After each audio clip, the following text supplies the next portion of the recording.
안녕하세요. 저는 기막힌 일을 겪고 사연을 보내게 된 30대 후반의 직장인 여성입니다. 우연히 이 채널을 알게 되고부터 저도 여러 사연을 자주 들어왔는데요. 보통 사람들은 어떻게 그런 일이 있을 수 있냐며 믿지 못할 것 같다는 기막힌 사연도 제게는 못 믿을 만한 일이 아니었어요. 바로 저도 그런 기막힌 사연의 주인공이었으니 말입니다. 저와 제 남편에게 벌어진 일은 남들에게 쉽게 설명할 수 있는 일이 아니었어요. 그래서 사연을 보내야 하나 말아야 하나 참 많이 고민했습니다. 하지만 저도 다른 분들처럼 여러분과 함께 제 사연을 공유하고 싶은 마음에 사연을 보내기로 결정했네요. 제가 직접 겪고도 차마 설명하기 어려운 이런 일이 어딘가에서는 일어나고 있다는 걸 여러분들께 꼭 말씀드리고 싶었거든요. 그러면 저희 부부의 이야기를 유념해서 들으시고 여러분들은 이런 일을 겪지 않으시기를 당부드립니다. 저희 부부의 일이다 보니 남편과 제가 만났던 시점부터 이야기를 해야겠네요. 남편과 저는 대학 시절 처음 알게 되었지만 당시에는 그리 가까운 사이가 아니었습니다. 저와 대학 동기였던 남편은 친구도 많아 보이고 밝아 보이는 성격이었지만 저는 왠지 남편이 어려웠어요. 근형이가 겉으로는 모두와 친해 보이고 잘 지내는 듯 했지만 사실은 자기 속을 잘 보여주지 않고 사생활을 공유하지 않는 탓에 실제로는 근형이의 사정을 잘 아는 친구들은 별로 없는 듯 했습니다. 그랬던 탓에 저도 근형이와 그리 가깝진 않았습니다. 그냥 문제없이 학교 생활을 하는 동기 정도로 알고 있었고 근형이가 군대를 다녀오고 복학을 하면서는 학년까지 달라지면서 더 알고 지낼 일도 없었었죠. 그렇게 서로 다른 시기에 학교를 졸업하고 저는 먼저 취업을 하고 사회생활을 하게 되었습니다. 그렇게 회사 생활 몇 년 차에 이제는 학생 티도 다 벗고 사회인이 되어 별일 없이 지내던 중 저는 오랜만에 근형이를 다시 만나게 되었어요. 학교 다닐 때는 그리 친하진 않았지만 졸업하고 몇 년 만에 밖에서 만나게 되니 유난히 반가운 기분이 들었죠. 그래서였는지 저희는 이전과 달리 금방 가까워질 수 있었습니다.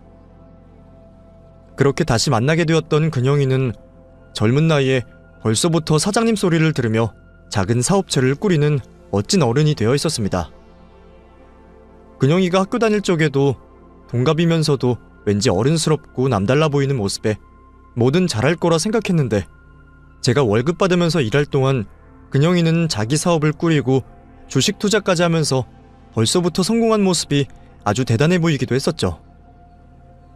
그렇게 달라진 모습 때문이었는지 예전에는 잘 몰랐던 모습들을 알게 되어서 그런지 저희는 학교를 졸업한 뒤에야 서로를 더욱 알게 되었고 그렇게 가까워져 가던 저희는 연인으로 인연을 맺어갈 수 있었습니다.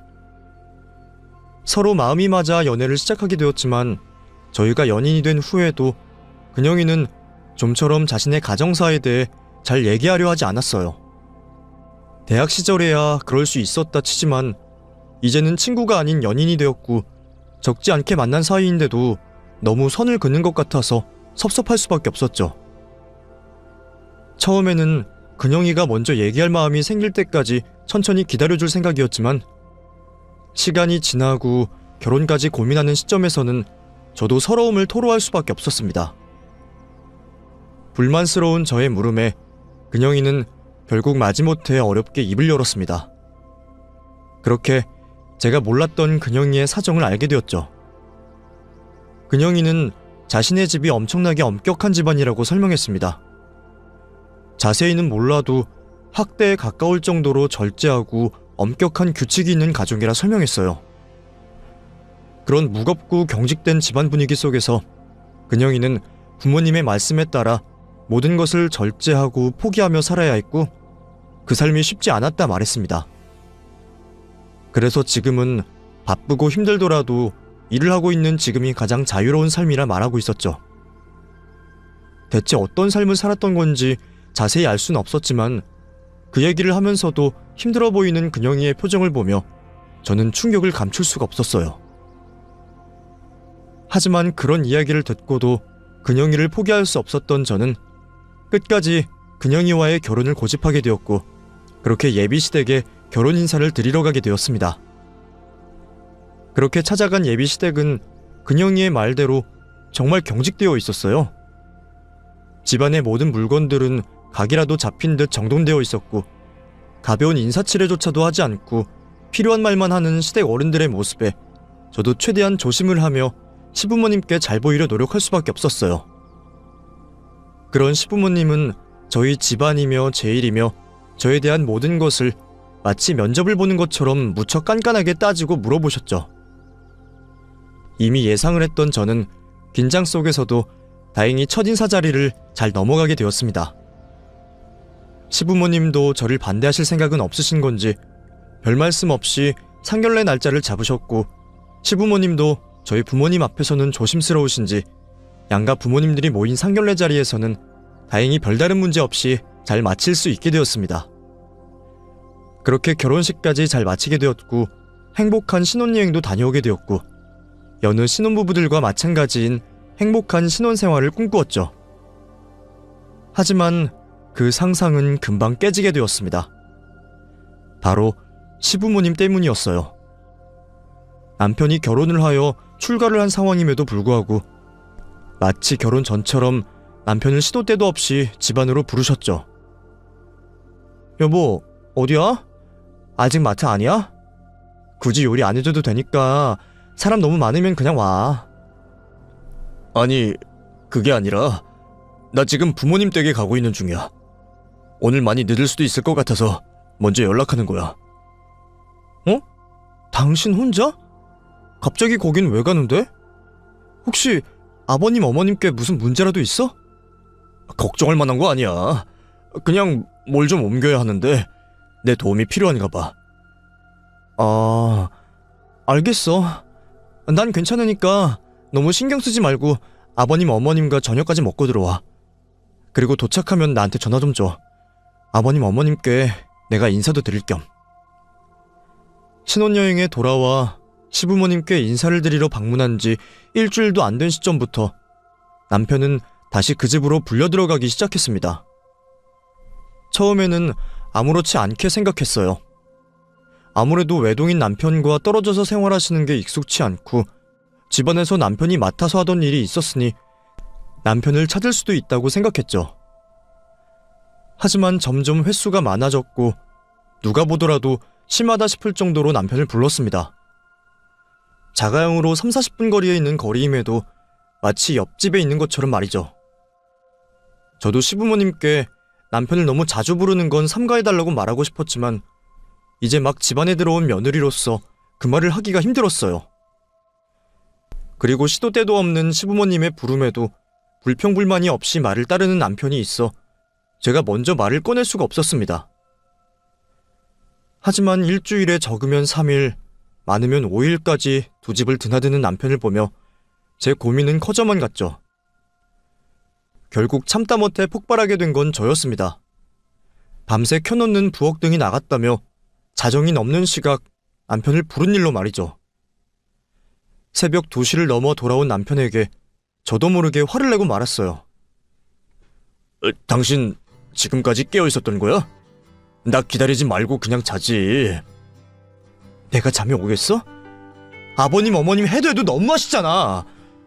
오늘 밤 하루, 아니 몇 시간 정도는 부엌등 대신에 거실등 좀 켜고 주무시면 큰일이라도 생기셔? 당신이 새벽 시간에 꼭 가야 하냐고. 바로 옆집도 아니고 자동차로 30분 거리인데 잠이 덜 깨서 사고라도 나면 어쩌려고. 거실등 켜면 방 안으로 불빛이 새어 들어간다고 하셔서. 그렇다고 다 끄고 있으면 화장실 가다가 넘어지실 수도 있잖아. 그리고 운전은 내가 항상 조심해서 해. 어쨌거나 내가 당신 걱정하게 만들어서 미안해. 그 소리가 아니잖아. 오늘만 그래? 우리 결혼하고 나서부터 지금까지 당신 그 집에 몇 번이나 불려 들어갔어? 내가 일주일에 한두 번이면 이렇게 당신 붙잡고 이야기하지도 않아. 거기다 아침이고 새벽이고 시도 때도 없이 부르시잖아. 그것도 오늘처럼 정말 별거 아닌 일로 부르시고 7, 80 먹은 노인분들도 아니시고 아직 그 나이에 두 분이시면 등 정도는 갈 수 있는 거잖아. 왜 직접 하실 수도 있는 일에 당신을 부르냐고. 그리고 당신도 이제는 엄연히 한 가정에 있는 사람인데 당신은 거절 못해? 내일 가겠다, 그 정도 일은 직접 하시라고 말도 못 꺼내냐고. 정말 이건 좀 아니잖아. 저에게 미안해 어쩔 줄 몰라 하는 남편을 보자 울음이 터져 나왔습니다. 화가 나서 그 화를 남편에게 무작정 쏟아내긴 했지만 따지고 보면 남편이 무슨 잘못이 있었겠어요. 애초에 남편이 부모님께 잘하는 사람이라는 걸 몰랐던 것도 아니고 불만이 있는 제가 먼저 시부모님께 아니면 남편에게 말을 했어야 했죠. 미안해. 이 새벽에 나가는 당신을 보고 너무 화가 나서 지금까지 쌓은 게 갑자기 터져 나왔나 봐.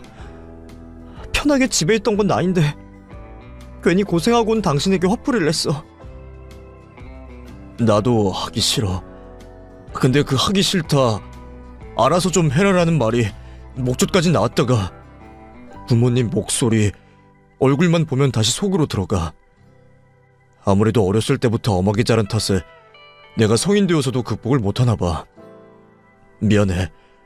앞으로는 핑계를 대더라도 최대한 당신 걱정하지 않게 행동할게. 미안.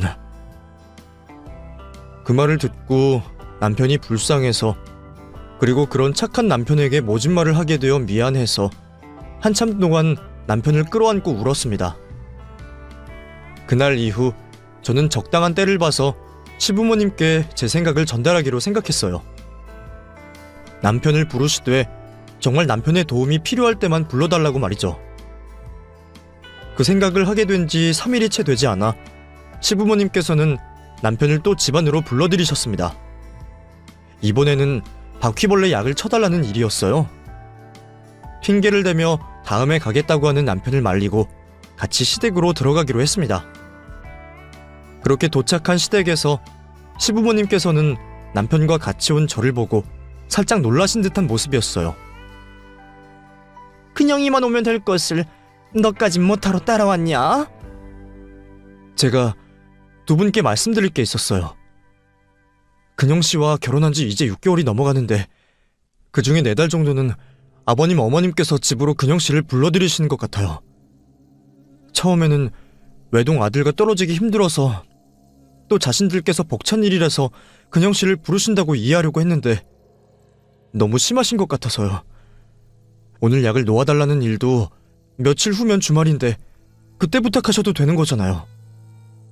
이 사람도 하루 종일 회사에서 일하고 돌아와서 잠깐 보내는 휴식인데 왕복 1시간이나 걸리는 거리를 겨우 이 일 때문에 부르시는 건 너무하시다 싶어서요.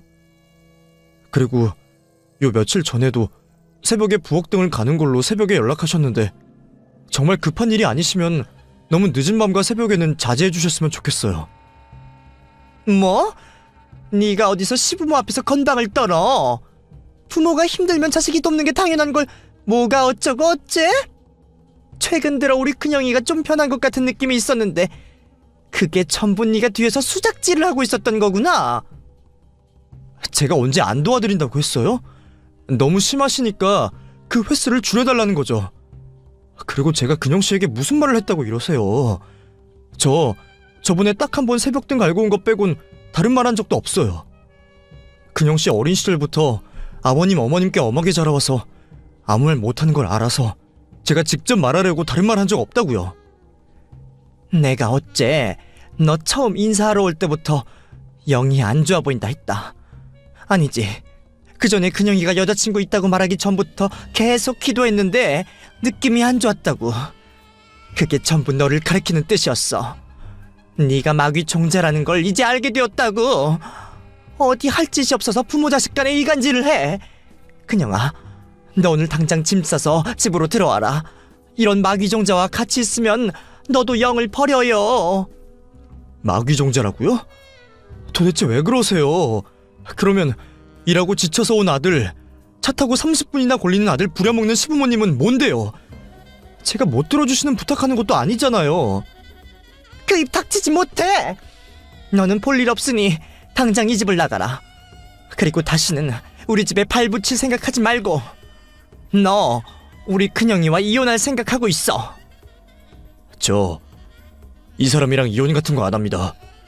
그리고 더 이상 아버지 어머니께서 부르신다고 해도 이 집에 오지 않을 거고요. 뭐? 그냥이 너 벌써 이 간악한 년에게 물든 거야? 주여, 저 사악한 마귀가 저희 집안을... 그만하세요! 왜 맨날 종교를 내세워서 못된 짓을 골라서 하세요? 어린 시절부터 지금까지 맨날 성경대로 하나님 말씀대로라고 하시면서 아무것도 믿지 않는 사람들보다 더 못되게 구셨잖아요. 어릴 때 누구나 할 수 있는 거짓말, 실수 가지고 악귀가 들렸다며 내쫓아야 한다며 그 어린 저에게 훈육이 아닌 폭행을 하셨잖아요. 20살이 넘어서까지요. 저 말도 안 되는 부모님 명령 따르는 거 너무 싫었어요. 학창 시절이야 그렇다고 해도 대학생이 되어서 회사원이 되어서도 그 짓거리 하고 다니는 게 너무 싫었다고요. 오늘만 해도 그래요. 이 사람이 틀린 말 했어요? 나도 이제 내 가정 있으니 내 행복 좀 찾으며 살겠다고 하는데 아예 안 오겠다고 하는 것도 아닌데 왜 이렇게 사람을 끝으로 몰아세우는 거예요? 겨우 찾은 행복 이룰 수 없어요. 이 사람과 이혼할 바에는 부모님과 연을 끊겠습니다. 연락하지 마세요. 그냥아, 너 지금 저 마귀 속삭임에 넘어간 거야. 어서 성격책 펼치고 기도하자. 그러면 잠깐이지만 정신 차릴 수 있을 거야. 그만하시라고요!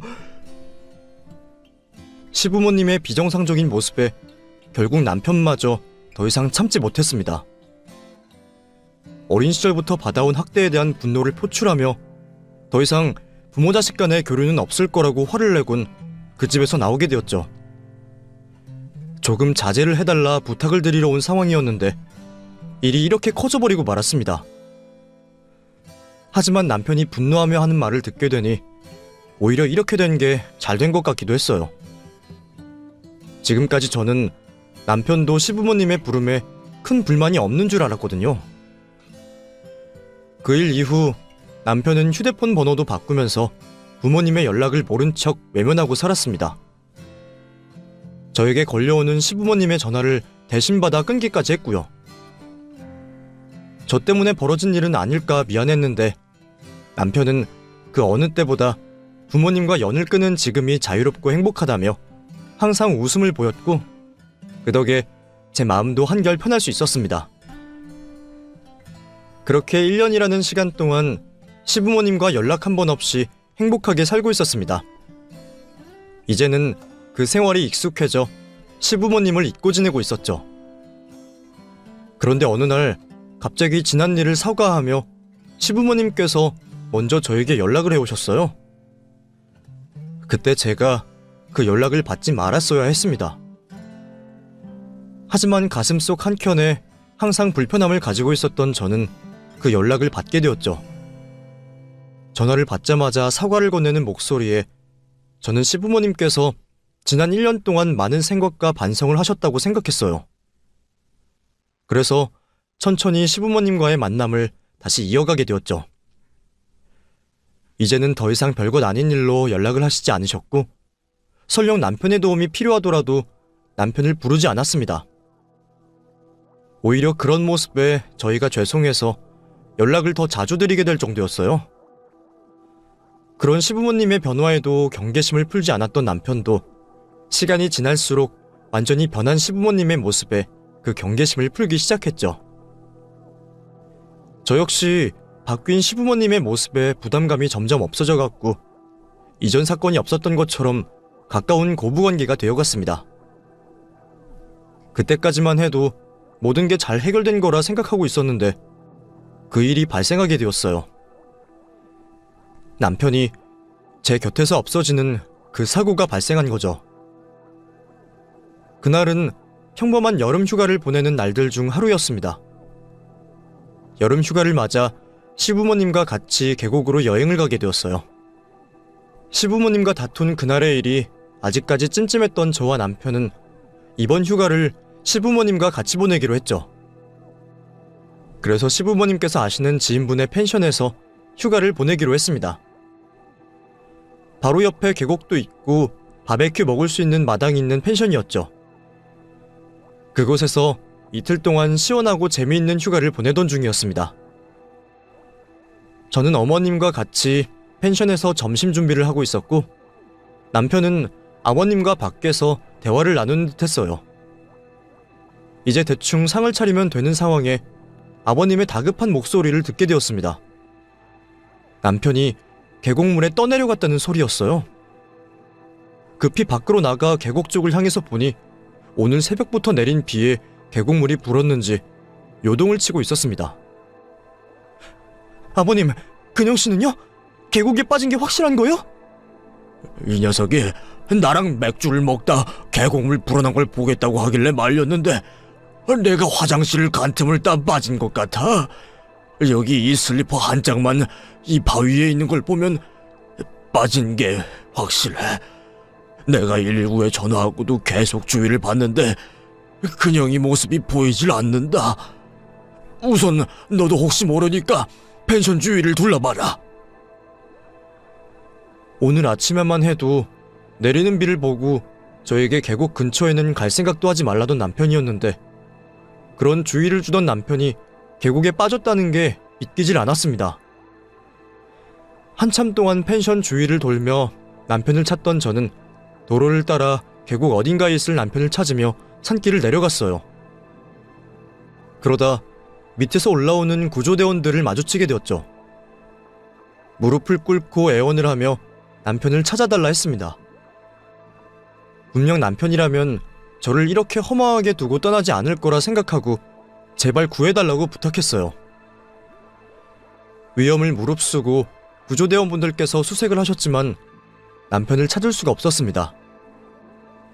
당장 물이 불어나 거친 것도 문제였지만 하필 산 아래 계곡이 끝나는 곳은 강과 이어지는 곳인 게 더 큰 문제였어요.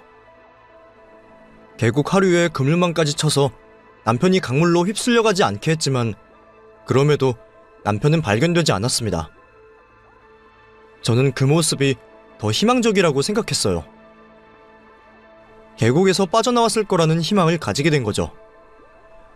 그렇게 비가 그치고 불어난 물이 다시 줄어들며 구조대원들과 경찰분들의 본격적인 수색이 시작되었지만 남편의 흔적을 찾을 수 없었습니다.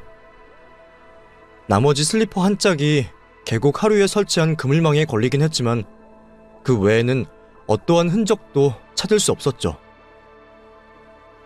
그럼에도 저와 시부모님은 남편이 살아있을 거란 희망을 버리지 않고 사비를 털어 강물 속까지 수색하게 되었습니다. 하지만 어디로 가버린 건지 남편을 찾을 수가 없었죠. 수색을 하시는 분들도 시간이 너무 흘러 큰 기대를 하지 말라고 하시며 더 이상의 수색은 의미가 없다고 하셨어요. 시부모님께서 먼저 남편의 죽음을 인정하셨고 결국 저 역시 얼마 지나지 않아 남편을 떠나보내기로 했죠. 하지만 남편을 쉽게 잊을 수는 없었습니다. 저는 매일 눈물을 흘리며 시간을 보냈고 남편을 그리워했죠. 남편의 짐을 정리하러 온 시부모님께서는 그런 저에게 미안함을 표하시며 남편을 잊고 새 출발을 하시길 바라셨어요. 네가 이러고 있으면 근영이가 하나님 곁에서 잘 지낼 수 있겠니? 이렇게 슬퍼하는 게 근영이를 위한 일이 아니다. 너도 네 삶 살아야지. 아직 한참 젊은 나이인데 이러지 말고 새 사람 만나서 얼른 정착해라. 사람은 사람으로 잊어야지. 그 외에도 부모님을 포함한 주변 사람들 모두가 새 출발을 하길 바랬지만 저에게 남편을 잊는 일은 쉬운 일이 아니었습니다. 그렇게 시간은 흘러 남편을 잃은 지 7년이라는 시간이 지났습니다. 연애 기간을 포함하면 4년, 결혼 기간만 따지면 2년밖에 안 되는 짧은 결혼 생활이었지만 남편을 쉽게 잊을 수 없었죠. 지금 생각해보면 그 시간을 어떻게 견디어내었는지 기억이 나지 않을 정도로 정신을 놓고 살았던 것 같습니다. 하지만 사람이 망각의 동물이 맞는 건지 남편을 잃은 슬픔을 완전히 잊을 순 없었지만 조금씩 덮을 수 있었어요. 그러면서 저만 바라보시는 부모님을 위해 더 이상은 이렇게 주저앉아 있을 수 없다고 생각하게 되었습니다. 어느 날 문득 제 눈에 들어온 부모님을 보며 더 이상 이렇게 살아서는 안 되겠다 마음을 먹게 된 거죠. 하늘에서 저를 보고 있을 남편에게 마지막 인사를 나누고 새 출발을 하게 된 저는 조금씩 예전의 저로 돌아가고 있었습니다. 그러던 와중에 한 통의 문자를 받게 되었어요. 처음에는 연락처에 저장이 된 번호가 아니라 스팸 메시지로 생각하고 내용도 보지 않은 채 지우려고 했던 메시지였죠. 하지만 짧게 보이는 그 내용이 뭔가 이상하게 느껴져서 확인을 해보게 되었어요. 저를 여보라 부르는 그 메시지는 자신이 부모님 집에 갇혀있어 아무것도 할 수 없고 자신을 살려달라는 내용이 있었습니다. 누군가의 장난으로 넘길 수 있는 내용이었지만 저에게는 다르게 보였습니다. 문자 메시지를 보낸 사람이 남편같이 보였거든요. 모르는 연락처에 문자 내용에도 자신을 밝히지 않았지만 저는 한눈에 알아볼 수 있었어요. 남편이 문자를 보내는 습관 때문이었죠. 남편은 띄어쓰기를 하는 대신에 꼭 마침표를 쓰는 습관이 있었습니다. 나이 드신 분들께는 자주 보이는 문자 내용인데 저희 세대에서는 띄어쓰기를 안 하면 안 했지 마침표는 오히려 잘 쓰지 않는 습관이었어요. 더군다나 제 주변 나이 드신 분들도 그렇게 작성하는 분이 없었기에 그 문자 내용을 보자마자 남편이 보낸 메시지임을 알 수 있었습니다. 하지만 그 문자 내용을 보고도 믿을 수가 없었습니다.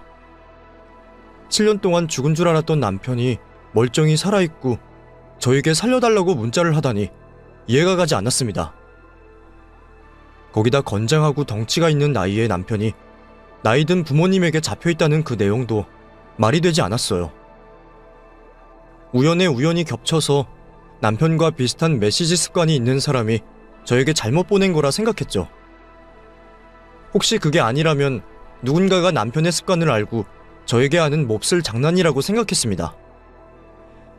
저에게 장난을 보낸 사람이 누군가 싶었던 저는 연락이 온 번호로 전화를 걸게 되었죠.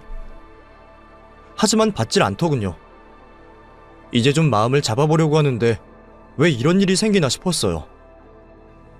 혹시 하늘에 있는 남편이 잘 사는 듯한 제가 미워서 심술을 부리는 건가 싶었습니다. 그렇게 겨우 진정을 찾았던 제 삶에 다시 폭풍이 들이쳤습니다. 하고 있던 일에 집중을 해보려고 했지만 좀처럼 일이 손에 잡히지 않았고 머릿속에는 그 문자 내용들로 가득했죠. 현실적으로 불가능한 일이라며 저 스스로를 다그치며 마음을 잡아보려 했지만 쉽지가 않았어요. 그렇게 한참 동안 복잡한 마음으로 어쩔 줄 몰라 하던 그때 그 번호로 제게 전화가 왔습니다. 저는 쿵쾅거리는 가슴을 붙잡으며 겨우 전화를 받았죠. 여보세요? 아까 전화하셨죠? 어디 누구세요? 먼저 문자 보내셔서 제가 연락을 드렸는데요. 네? 제가 연락을 했다고요? 아닌데, 제가 모르는 사람한테 왜 문자를 보내겠어요? 그리고 지금 확인해보니 문자 보낸 적도 없는데 뭘 잘못 알고 연락을 하신 것 같아요. 저도 통화를 하면서 메시지함으로 들어가 확인을 했지만 분명 그 번호로 문자가 온 것이 확실했습니다. 무슨 일인가 싶어 하던 참에 휴대폰 너머 들리는 목소리가 낯설지가 않더라고요. 누군가 싶어 기억을 한참 하고 있었죠. 젊은 분이 뭘 착각하신 것 같네. 그럼 더는 용무가 없죠? 그럼 끊겠습니다. 상대방 측에게서 연락을 끊으려고 하는 순간 머릿속에서 한 사람이 번뜩 떠올랐습니다. 어머님? 네? 내가 왜 그쪽 어머님입니까? 너 혹시 수연이니? 네. 어머님 목소리가 익숙해서 누군가 싶었는데 어머님이 맞으셨네요. 어떻게 이런 우연이... 잘 지내셨죠? 그러게, 무슨 이런 우연이 다 있니? 너는 목소리가 좋아 보여 다행이다. 우리 사이에 더 통화해봤자 서로 좋을 건 없으니까 이만 끊으마. 놀랍게도 그 번호의 주인은 어머님이었습니다. 얼떨결에 짧게 인사를 드리고 통화를 마치게 되었는데 그 순간 그 문자 내용이 장난이나 잘못 온 게 아닐 수도 있다는 생각이 들었어요. 그 문자를 보낸 게 정말 제 남편일 수도 있다는 생각을 하게 된 겁니다. 저는 그 생각이 들자마자 회사 일을 내팽개치고 곧장 시댁으로 향했죠. 몇 시간 안 되는 시간이었지만 남편의 문자를 받고 아무런 행동을 하지 않은 제가 너무 싫고 미웠습니다. 남편의 시신을 찾기 위해서 무슨 짓이라도 하겠다고 다짐을 해놓고 남편이 살아있다며 도움을 요청하는데 그 요청을 의심하고 부정했던 제가 용서가 되지 않았죠. 남편에게 너무 미안해서 시댁에 가는 동안 눈물이 흘러나왔습니다. 그렇게 도착한 시댁의 대문을 두들겨 봤지만 아무도 나오지 않았고 저는 담을 타고 넘어 집으로 들어갔죠. 그리고 잠겨있는 대문 대신 빗자루로 창문을 깨어 집 안으로 들어갔습니다. 평소라면 꿈도 못 꾸었을 행동들이었지만 갇혀있다는 남편을 위해서 못할 짓이 없었어요. 그렇게 저는 남편을 찾아 집안 모든 방문을 열고 다녔습니다. 그러다 잠겨있는 방문을 발견하게 되었죠. 한눈에 봐도 수상한 방문이었습니다. 방문에 자물쇠가 2개나 잠겨져 있었고 일반 방문용 문고리가 아닌 열쇠로 열고 잠그는 문고리였습니다. 열쇠가 없으면 안쪽에서는 절대 열 수 없었어요. 분명 이 안에 남편이 있을 것이 확실했습니다. 저는 안쪽에 있을 남편을 향해 소리쳤죠. 여보, 거기 있어? 나야, 나, 수연이. 당신 문자 보고 온 거야. 기대와 달리 남편의 목소리는 들려오지 않았지만 희미하게 무엇인가 부딪히는 소리가 들려왔습니다. 저는 그게 남편의 필사의 움직임이라 생각하게 되었고 집안에 있는 물건들을 이용해 자물쇠를 부수기 시작했습니다. 겨우 자물쇠를 깨부수고 들어간 방 안에는 충격적인 모습으로 온몸이 묶여져 누워있는 한 남자가 있었습니다. 그 난리를 치고 들어온 저를 보고도 다른 반응 없이 힘없는 눈으로 쳐다만 보고 있는 남자를 보고는 제 남편이 아닌 줄 알았어요. 앙상하게 마른 모습과 변한 얼굴은 과거의 남편과는 달라도 너무 달라 보였습니다. 저는 조심스럽게 다가가 남편이 맞는지 확인을 하게 되었죠. 하지만 몇 걸음을 떼지 않고 제 남편임을 확신할 수 있었습니다. 비록 7년 전과는 비교도 할 수 없이 바뀐 모습이었지만 분명 제 남편이 맞았어요. 저는 곧장 남편의 몸을 묶고 있는 끈과 쇠사슬을 풀어주었죠. 여보, 나야, 수연이. 나 좀 알아보겠어? 힘이 좀 없어서 그렇지. 나 정신은 멀쩡해. 나 때문에 별일 다 겪게 만들어서 미안해. 만나면 말하고 싶은 게 많았는데 막상 이렇게 만나게 되니 무슨 말을 먼저 해야 할지 모르겠네. 우선 여기 벗어나서 말하자. 일어설 수 있겠어? 글쎄, 내가 스스로 움직여본 지 오래되어서. 또렷한 정신과 달리 남편의 몸은 너무 많이 무너져 있었습니다. 언제부터 묶여 있었는지 모르겠지만 남편은 제게 기대고도 일어서는 걸 힘겨워했어요. 제가 업고 가면 문제는 없겠지만 다른 건강에 문제가 있을까 싶어 119 구조대와 함께 경찰을 부르기로 했습니다. 그리고 그들을 기다리는 사이 지금까지 있었던 일에 대해서 물어보게 되었죠. 당신 도대체 어떻게 된 거야? 내가 당신 없어지고 얼마나 찾아다녔는데 왜 이런 곳에 이런 모습으로 있어? 그리고 도대체 왜 아버님 어머님은 당신을 이렇게 두고 있는 거야? 그 사람들 제정신이 아니야. 나한테 악마가 쓰였다고, 지금까지 치유해야 한다고 나를 묶어두고 있었어. 하루에 몇 번이고 내 몸에 있는 악마 쫓는다며 별 이상한 짓을 다 하고 있었어. 몇 번 여기를 벗어나려고 순종적인 척도 하고 위급 상황인 척도 했는데 속질 않더라고. 그러다 오늘 방심을 했는지 휴대폰을 들고 방으로 들어왔길래 못 보는 사이에 당신에게 문자를 보낸 거야. 혹시 번호가 바뀌었으면 어떡하나 얼마나 걱정했다고. 뭐? 당신이 왜 악마에 쓰였다고 생각하는데? 당신 예전에 그 사람들이랑 다퉜던 거 기억나? 왜 결혼하고 얼마 안 되어서 내가 말도 안 되는 일까지 하고 있으니까 당신이 바른 소리해서 큰 난리 났었잖아. 당신은 그때 마귀종자 소리 듣고 나는 그날 더 이상 부모님이 시키는 대로 살지 않겠다. 나도 내 가정 챙기면서 살겠다고 했고 그날부터인가 봐. 그 전까지 순종적으로 자신들이 하라면 뭐든 하는 아들이 처음으로 자신들에게 대들고 내 생각을 말하니까 내가 당신에게 있는 마귀종자가 옮겨왔다고 생각하는 것 같아. 애초에 우리와 화해를 하려고 했던 것도 나를 당신에게서 빼내오려고 한 행동이었다고. 내가 사라진 날 내 기억은 아버지라는 사람과 맥주를 마시며 이야기를 나누고 있었거든. 근데 일어나 보니 자동차 트렁크 안이었어. 아마 맥주나 물에다가 수면제 같은 걸 탄 것 같아. 깨어나 보니까 케이블 타이로 몸 마디마디마다 묶여져 있고 입에는 제갈 같은 걸 문 채로 차 안 트렁크에 있었어.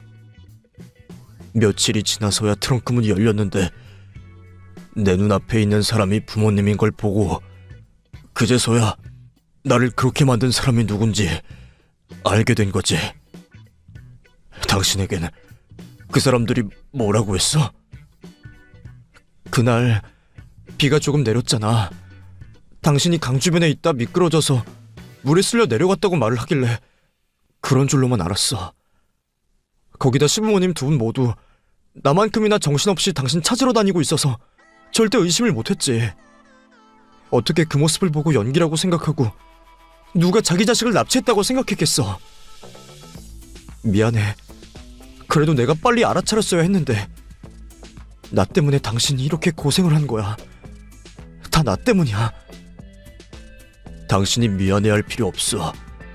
지금 날 구하러 와준 사람이 누군데. 당신 아니었으면 나는 오늘도 내일도 이 방에 누워 이상한 기도나 듣고 있었을 거야. 고마워. 그렇게 남편과는 믿기지 않는 재회를 하고 있을 때 경찰과 구급대원들보다 먼저 시부모님들이 들이닥쳤습니다. 이년이 기어코 니년이 여기가 어디라고 찾아와. 겨우 회복되고 있는 우리 아들을 다시 꿰려고 약한 것이. 악해? 당신이 한 짓을 보고도 그런 말이 나와? 멀쩡한 사람을 이렇게 7년 동안이나 움직이지도 못하게 묶어놓고 할 소리야? 당신들 어떻게 자식에게까지 이런 짓을 해? 정말 당신들 미친 사람들이야. 당신들 내가 절대로 가만히 두지 않을 거야. 알아? 이년이 뚫린 입이라고.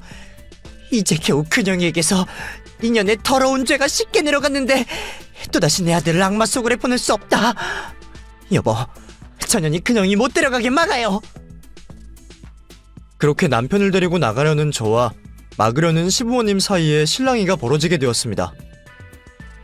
아무리 나이든 사람들이라고 하지만 남편까지 신경을 써야 하는 저로서는 두 사람을 감당하기 힘들었고 두 사람에게 밀려 점점 방으로 들어가고 있었어요. 그 순간 열려있는 문으로 제 신고를 받은 구조대원들이 집 안으로 들어왔습니다. 저는 그분들에게 도움을 요청하게 되었죠. 여기 7년 동안 학대를 당해서 병원에 가야 하는 사람이 있어요. 이 사람들이 목 나가게 막고 있는데 저희 좀 도와주세요. 구조대원분들도 처음 보는 그 상황이 당황스럽기는 마찬가지였나 봅니다. 처음에는 어쩔 줄 몰라 하시더군요. 그러다 제 뒤에 있는 앙상한 남편을 발견하고는 상태를 확인하기 위해 다가왔죠. 그리고 구조대원들에 뒤이어 경찰들도 집 안으로 들어왔습니다. 여기 제가 신고했어요. 이 사람들 감금과 폭행죄로 잡아가 주세요. 여기 이 사람들이 제 남편에게 감금과 폭행을 한 사람들이라고요. 그것도 7년 동안요. 여기 제 남편이 피해자입니다. 경찰 선생님들, 우린 아들 몸이 좋지 않아서 회복을 시키는 중인데 갑자기 인연이 집에 쳐들어와서 마음대로 말을 지어내는 겁니다. 인연이 남의 집을 이 모양 이 꼴로 만든 사람이에요. 무단 침입에 재물 손괴로 인연 먼저 잡아가세요. 무슨 소리야? 당신들 입으로 내 남편 나에게 옮겨붙은 악마를 내쫓는 거라며. 왜 이제 와서 발뺌이야, 발뺌은? 여기 제 남편에게 누구의 말이 맞는지 확인해보세요. 정우 씨는 멀쩡하니 정확히 말해줄 거예요. 이후 남편과 구급대원들에게서 이야기를 들은 경찰은 시부모님 두 사람과 저를 데리고 모두 다 경찰서로 가자고 했습니다. 우선 이근영 씨께 들은 바를 확인해야 하니 여기 있는 분들 모두 경찰서로 가셔서 진술하시죠. 이근영 씨는 건강 상태 때문에 저희 중 한 명이 병원까지 따라갈 테니 걱정 마시고요. 아니, 경찰 양반, 우리는 잘못이 없어. 그리고 우리 아들 상태는 우리가 더 잘 알아. 우리를 떨어뜨려 놓으려고 하지 말고 그냥 좀 내버려둬. 이 마귀종자년 때문에, 니년 때문에 또 부모 자식 간에 문제가 생겼잖아. 하나님이 니년을 가만히 두실 줄 알아? 하나님께서는 이미 니년에게 지옥 불구덩이 속에 넣는 걸 계획하셨어. 그걸 아느냐고? 시부모님 모두 입에서 나오는 대로 저에게 별별 말을 쏟아냈지만 전 아무것도 귀에 들리지 않았습니다. 남편이 이제는 저 사람들과 떨어진다는 것에 큰 안도감을 느꼈거든요. 그렇게 남편은 병원으로 가서 회복하게 되었고 저는 경찰서로 가서 그동안에 제가 겪었던 이야기와 남편에게서 들었던 이야기 모두를 경찰에게 진술했습니다. 시부모님 두 사람은 끝까지 자신들의 행동이 남편의 치료를 위한 것이었다며 강하게 주장했지만 명백한 증거들과 피해자인 남편의 일관된 증언으로 그 죄를 덮을 수 없었죠. 모든 수사 결과가 나온 뒤 알게 된 사실이지만 시부모님들이 믿는 교회도 정상적인 곳은 아니었습니다. 교회 역시 이번 일에 책임이 있었어요. 남편과 연이 끊긴 뒤 해당 교회 담임 목사에게 고민을 말하게 되었고 그 목사라는 사람이 제가 부모 자식 간에 이간질을 하는 마귀라며 지목을 했다고 하더군요. 사이비 목사의 말로 인해 확신을 얻게 된 시부모님이 결국 그런 행동을 하게 되었고요. 하지만 그 목사까지 처벌을 할 수는 없었습니다. 단순히 자신의 생각을 말로 건넸을 뿐 이번 범죄에 다른 행동은 하지 않았다는 이유에서였죠. 결국 시부모님은 남편에 대한 협박, 감금 및 특수폭행 건으로 처벌을 받게 되었습니다. 초범이긴 하지만 두 명이서 범죄를 공모한 것과 7년이라는 긴 시간 동안 저지른 반사회적 행동으로 강한 처벌을 받게 되었죠. 사실 그 처벌도 7년 동안 남편이 당한 고생과 수모에는 적당하지 못한 처벌이었지만 그렇게라도 법원의 처벌을 받게 된 것을 다행이라 생각해야 했어요. 모든 일이 끝난 지금은 남편이 당한 7년간의 고통을 조금이라도 더 보상받으려 민사소송을 준비 중이고요. 현재까지도 남편은 정신과 치료를 받고 있지만 정신력이 강한 사람이라서 그런지 많이 회복된 모습입니다. 가끔씩 악몽을 꾸고 문이 닫혀진 곳에 불안감을 호소하는 걸 제외하고는 일상생활을 혼자서 할 수 있을 정도로 육체적으로나 정신적으로 건강해졌고요. 저는 다른 무엇보다 남편이 다시 제 옆으로 돌아와 주었다는 것에 감사함을 느끼며 생활하고 있습니다. 앞으로 이 사람과 같이 만들 행복한 시간을 꿈꾸면서 말이죠. 아직은 계획 중이긴 하지만 코로나도 끝난 시기 남편의 건강만 완전히 회복한다면 외국으로 이민을 갈까도 생각 중에 있어요. 아무래도 시부모님 두 사람이 있는 한국보다는 외국이 남편에게 더 안정감을 줄 것 같아서 말이죠. 그럼 계획이 확실시되고 실행이 되는 날 다시 이곳에 글을 남기도록 하겠고 저는 이만 글을 마치도록 하겠습니다. 이곳에 계신 모든 분들도 건강 유의하시길 바라겠고 제 이야기를 읽어주셔서 감사합니다.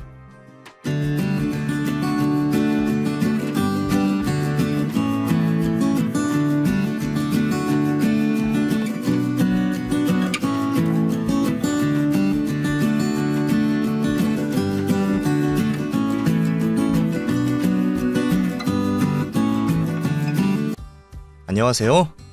저는 결혼한 지 몇 년 되지 않은 30대 기혼 남성입니다. 저희가 아이가 없고 결혼 연차도 얼마 되지 않아 이곳에 계신 분들에 비하면 까마득한 후배이겠네요. 인사만 해서 느껴지는 것처럼 부부 사이 간에는 문제가 없어 보이는 제가 사연을 보냈다고 하니 무슨 일일까 궁금하실 겁니다. 사실 제가 사연을 보내게 된 것은 다름 아닌 제가 사랑하는 아내의 친정 부모님 때문입니다. 제게는 장인 장모님이신 처가 식구들 때문에 제가 마음고생을 좀 했거든요. 행복하고 탈없는 저희 부부의 결혼 생활에 유일한 오점이라고 할 수 있을 만큼 처가 식구들과 문제가 있었습니다.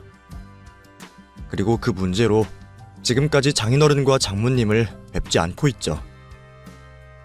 저도 하루빨리 해결되기를 바라지만 인생이 바라는 대로 되지 않는지 쉬운 일은 아닌 듯합니다. 그럼 제게 무슨 일이 있었던 것인지 여러분께 전해보도록 하겠습니다. 어릴 적 저는 지방 작은 동네에서 자랐습니다. 시골에 살던 저희 집안 형편은 넉넉하지는 않았지만 저를 사랑하시는 부모님의 마음은 넉넉했었죠.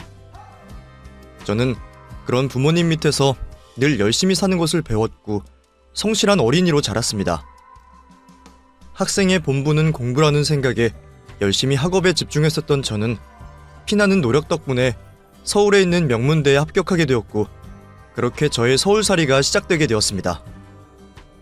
고생 끝에 좋은 대학에 들어오게 되었지만 혼자 하게 된 낯선 서울살이는 쉽지가 않았어요. 연고 없는 동네에서 혼자 사는 것도 무서웠지만 가장 무서웠던 것은 역시 돈이었었죠. 등록금도 비싸고 돈도 없는 학생이 서울살이 하기에는 생활비도 너무 비싼 탓에 저는 부모님께 부담을 지워드리고 싶지 않아서 아르바이트를 하며 지냈습니다. 열심히 모아서 그 돈으로 다음 학비도 내고 생활비도 쓰며 일과 학업을 병행하는 바쁜 생활을 이어갈 수밖에 없었죠. 바빠서 남들 다 아는 소개팅도 나가본 적 없었지만 그런 제게도 운명 같은 사람이 찾아오게 되었네요. 바쁜 와중에 저는 같은 학교에서 동기인 예진이를 만나게 되었고 그녀에게 첫눈에 반했던 저는 어렵게 고백을 하며 커플이 될 수 있었습니다. 바쁜 와중에도 저희는 여느 연인들과 다름없이 행복한 연애를 할 수 있었죠. 하지만 그 행복도 잠시 영장이 나온 제가 군대를 가게 되며 저희는 잠시 떨어지게 되었습니다. 사랑하는 여자친구를 두고 입대를 하려니 막막했지만 어쩔 수 없는 일이었죠. 그래도 끝까지 저를 기다리겠다는 예진이를 믿고 저는 여자친구의 연락을 기다리며 매일 저녁일을 기다리고 있었습니다. 그렇게 군 생활에 적응해가던 제가 입대한 지 1년 정도 되었을 무렵 저는 전화를 걸어오는 예진이의 목소리가 언젠가부터 점점 좋지 않다는 것을 느끼게 되었습니다. 편지도 없고 바쁜 와중에도 찾아오던 면회도 점점 뜸해지는 게 아무리 봐도 좋지 않은 신호 같았죠. 군대에서 기다림을 이기지 못하고 헤어지는 사람들이 많았었기에 저도 마음의 준비를 할 수밖에 없었습니다. 그렇게 이별을 직감하며 혼자서 제 마음을 정리해가던 어느 날 오랜만에 연락을 해온 예진이는 울면서 이야기를 하기 시작했습니다. 명준아, 나 많이 기다렸지. 미안해. 근데 어떡하지? 나 너랑 헤어지기 싫은데 부모님께서 자꾸 우리를 반대를 하셔. 너 면회도 못 가게 하시고 너한테 보내려고 했던 편지도 다 찢어버리셨어. 지금도 부모님 몰래 밖에 나와서 몰래 전화하는 거야. 알고 보니 제가 지방 총구석 출신에 집안 형편도 여의치 않다 보니 예진이네 부모님께서 그걸 아시고서 저를 못마땅하게 생각하셨던 모양입니다. 그래서 제가 직접 인사를 드리기도 전에 저희 사이를 반대하셨던 거였죠. 그저 집안 형편 때문에 반대하신다는 그 말을 듣고 기분이 좋진 않았지만 저 때문에 아무 문제 없었던 부모님과 갈등을 빚고 부모님과 저를 두고 힘들어하는 여자친구에게 미안했던 저는 저와 헤어지고 더 좋은 남자를 만나라며 여자친구의 연락을 끊게 되었습니다. 그럼에도 불구하고 여자친구는 그 후로 군대에 있는 제게 편지를 보내고 부모님 몰래 면회까지 왔었지만 저는 여자친구를 만나지 않고 그녀를 외면하게 되었죠. 그렇게 1년 뒤 저는 무사히 전역을 하게 되었고 모자란 등록금을 벌기 위해 바로 복학을 하지 않았습니다. 학교로 돌아가지 않고 일하느라 바쁜 탓에 연락을 주고받던 동기들과도 연락이 뜸해지고 같은 학교였던 예진이와 연락이 끊기게 되었죠. 제가 복학을 하자 그 사이 예진이는 이미 졸업을 한 상태였고 저는 남은 학기를 채우며 CPA 시험을 준비하게 되었습니다. 어릴 적부터 공부에는 자신이 있었던 탓에 학교 공부와 시험 공부를 병행하며 어렵지 않게 시험에 합격하게 되었고 저는 졸업과 동시에 세무법인 회사에 취업을 하게 되었어요. 남들보다 고생하기는 했지만 무사히 대학도 졸업했고 취업도 되었으니 저도 이제는 다른 걱정 없이 살아보려 생각했습니다.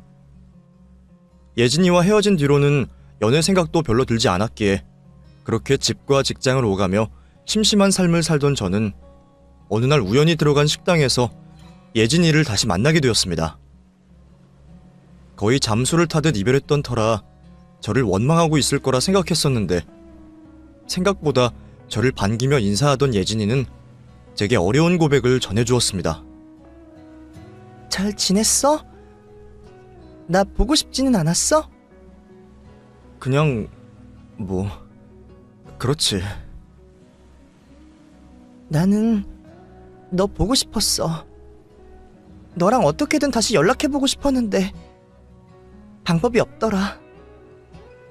나 같은 걸 뭐하러 보고 싶어 해. 그냥 좋은 사람 만나서 잘 지냈어야지. 아, 혹시 지금은 만나는 사람 없어? 나 너랑 헤어진 후로 누구 만난 적 없어. 그때도 우리가 그렇게 헤어진 거 네 탓이라고 생각 안 해. 차라리 내가 우리 부모님 얘기를 전하지 말았어야 하는 건데 내가 너한테 너무 상처를 줬던 것 같아. 나는 그때도 지금도 명준이 네가 좋아. 우리가 헤어진 지가 언제적인데 여태 다른 사람을 만날 생각도 안 하고 저를 그리워했다는 예진이의 말에 저는 멈춰있던 심장이 다시 뛰는 기분이었습니다. 나를 오랫동안 믿고 기다려주었던 그 여자를 다시는 놓치고 싶지 않았어요. 오래전 그때 저는 돈도 없고 가진 것 없는 비루한 신세였지만 이제는 전문직에 모아둔 돈도 있었기에 당당하게 용기 내도 되지 않을까 생각했습니다. 그렇게 어렵게 용기를 내게 된 저는 예진이와 어렵게 다시 만나게 되었습니다. 오랜 세월이 지나 다시 만나게 된 저희는 이미 예전 같지는 않았어요. 더 이상 장난스러운 어린아이들도 아니었고 가벼운 만남을 생각할 수도 없었죠. 나이가 나이였던지라 결혼에 대한 생각을 할 수밖에 없었습니다. 그래서 저를 반대하셨던 여자친구의 집안 사정이 궁금했던 저는 어떤 집안이시기에 저를 그리 반대하시는 건지 알아볼 수밖에 없었습니다. 하지만 의외로 예진이네 부모님 또한 그리 여유 있는 형편은 아니셨습니다. 근데 왜 돈 때문에 그렇게 저를 반대하셨을까 싶었지만 자식 가진 부모로서 걱정하시는 마음에 그러셨던 거라 생각하며 굳이 넘어가기로 했습니다. 여자친구도 제게 상처를 줬던 자기 부모님 이야기는 잘 하지 않았고 저희는 한동안 오랫동안 떨어진 아쉬움을 달래며 행복한 연애를 즐기게 되었습니다. 그리고 다시 만나 연애를 한 지도 꽤 시간이 흐른 저희는 드디어 결혼 이야기를 진지하게 나눌 수 있었네요. 그렇게 저희는 양가 부모님께 인사를 드리게 되었고 저는 이전의 상처를 떠올리며 조심스럽게 예비 처가로 인사를 드리러 가게 되었습니다. 혹시나 이번에도 반대를 하시면 어떻게 해야 하나 했던 제 걱정과 달리 두 분께선 저를 무척 반겨주셨습니다. 그리고 예전 얘기도 먼저 꺼내시면서 제게 늦은 사과를 하셨죠. 예전에 둘이 만났을 때 우리가 좀 오해가 있었잖아.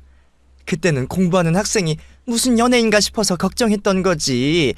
우리가 자네가 마음에 안 들어서 그랬던 게 아니야. 그러니까 오해는 풀었으면 하네. 그래도 이리 다시 만났다니 참 다행이지 않은가. 그러니까 우리 괜한 오해는 다 지워버리고 앞으로 잘 지내보세. 환영하네, 이서방. 왠지는 모르겠지만 장인 장모님께서는 저의 직업 때문인지 은근히 제 눈치를 보시는 듯 하셨습니다. 이전의 냉대와 무시와는 너무 다른 느낌의 위화감이 들기도 했지만 어차피 이제 가족이 될 사이에 더는 신경 쓰지 않으려고 했습니다. 저는 저를 극진히 대접해주시는 장인 장모님께 감사하기로 했습니다. 그렇게 무리 없이 어른들께 인사를 드린 뒤 저희는 양가 부모님을 모시고 상견례를 올리게 되었죠. 예진이 부모님의 태도가 바뀌어서 그런지 상견례 자리도 화기애애한 분위기 속에 마칠 수 있었습니다. 그 뒤로는 정말 바쁜 나날들을 보내게 되었어요. 신혼집도 알아보러 다니고 예식장과 드레스, 청첩장들까지 정신없는 하루들을 보내고 있었죠. 어느 정도 준비를 마치고 한숨을 돌리고 있는데 장인어른께서 연락이 오신 겁니다. 평소에는 장인어른께서 모든 말씀을 아내를 통해서 하셔서 갑작스러운 연락에 제가 당황했죠. 전화를 받았더니 아내에게는 비밀로 하고 만나자며 저를 부르시는 겁니다. 오후 9시가 넘은 시간이었는데 이 시간에 무슨 일인가 싶어서 급히 장인어른이 계신 곳으로 나가게 되었죠. 그런데 심각한 일은 아닌 듯 했습니다. 저보고 가볍게 반주를 하자고 하시더라고요. 그래서 사위가 될 저와 가까워질 수 있는 시간을 만드시나 보다 했습니다. 그렇게 하게 된 술자리에서 아버님께서는 사위와 처음 하는 술자리가 어색하신 건지 계속해서 진정성 없는 질문만 하셨어요. 분명 뭔가 묻고 싶어 하시는 것 같은데 좀처럼 마음속에 있는 말을 안 하시는 것 같아 제가 먼저 여쭤보게 되었죠. 아버님, 혹시 하실 말씀이 따로 있으세요? 계속 이야기가 도는 것 같아서요. 그게 내가 사위인 자네에게 이런 말을 하기 좀 그렇지만 나를 좀 도와줄 수 있겠나? 네? 무슨 도움을 말씀하시는지. 근데 제 도움이 필요하시다면 사위로서 도움을 드려야죠. 그게 말이야, 한 돈 1억 정도만 빌려줄 수 있겠나? 내가 장담하고 1년 안에 자네에게 빌린 돈은 갚아주겠네. 뭐 때문이냐고 물어보면 내가 좀 그러니 아무런 이유는 묻지 말아주고 또 우리 예진이에게도 비밀로 좀 부탁하네. 괜찮겠나? 금액이 너무 부담되면 가능한 만큼만 도와줘도 고맙겠네. 돈 1억이라니 저에게도 너무 큰 돈이었습니다. 더군다나 지금은 결혼 준비 중이니 더욱더 부담이 되었죠. 그렇다고 사위에게 힘들게 부탁을 요청하신 장인어른을 모른 척할 수는 없었습니다. 고민에 고민을 한 끝에 원래 가려던 신혼집을 좀 줄이기로 했고 그 돈으로 장인어른 댁에 도움을 주게 되었죠. 아내에게는 대출이 생각만큼 나오지 않아 원래 가려던 집보다 평수를 줄여야 한다고 거짓말을 하게 되었고요. 정말 크게 결심한 일이었지만 그 일로 인해 장인 장모님과 좀 더 가깝게 지낼 수 있었습니다. 결혼을 하고 나서도 마찬가지였죠. 흔히 말하는 사위 대접을 제대로 받게 되었어요. 그 감사한 대접에 저도 아내의 집안에 더 잘하려고 했습니다. 그리고 그 일 말고도 멀리 떨어진 저희 부모님께 제가 부탁을 하기 전에 잘하는 아내를 보고 제가 처가에 더 잘하려고 했죠. 그렇게 서로에게 잘해주다 보니 과거에 있었던 불미스러운 일은 잊어버리고 장인 장모님과 무척이나 가깝게 지내게 되었습니다. 신혼집과 처가댁이 거리상 가깝다 보니 식사하는 자리도 자주 가지게 되었어요. 그러다 어느 날 한 손님이 처가댁을 찾아오게 됩니다. 그날도 처갓집으로 가서 가족들과 즐거운 식사 자리를 하러 준비 중이었어요. 그러는 중에 누군가가 초인종을 눌렀죠. 아이고 창우야, 이게 얼마만이야? 안 그래도 너희 엄마께 한국 들어왔다는 소리를 들었는데 오기 전에 연락이라도 하고 오지. 그러면 내가 장 봐와서 상이라도 한 상 차렸을 텐데. 예전에는 제가 연락하고 왔나요? 옛날 기분이나 낼 겸 일부러 연락 안 하고 찾아온 거예요. 예의가 너무 없었다면 죄송해요. 예진아, 오랜만이다. 너 결혼했다는 소린 들었는데 내가 바빠서 결혼식 참석도 못했네. 일부러 그런 것도 아닌데 나도 나중에 너 결혼식 때 빠질 수 있는 핑계가 생겨서 다행인걸? 그리고 여기 처음 보지?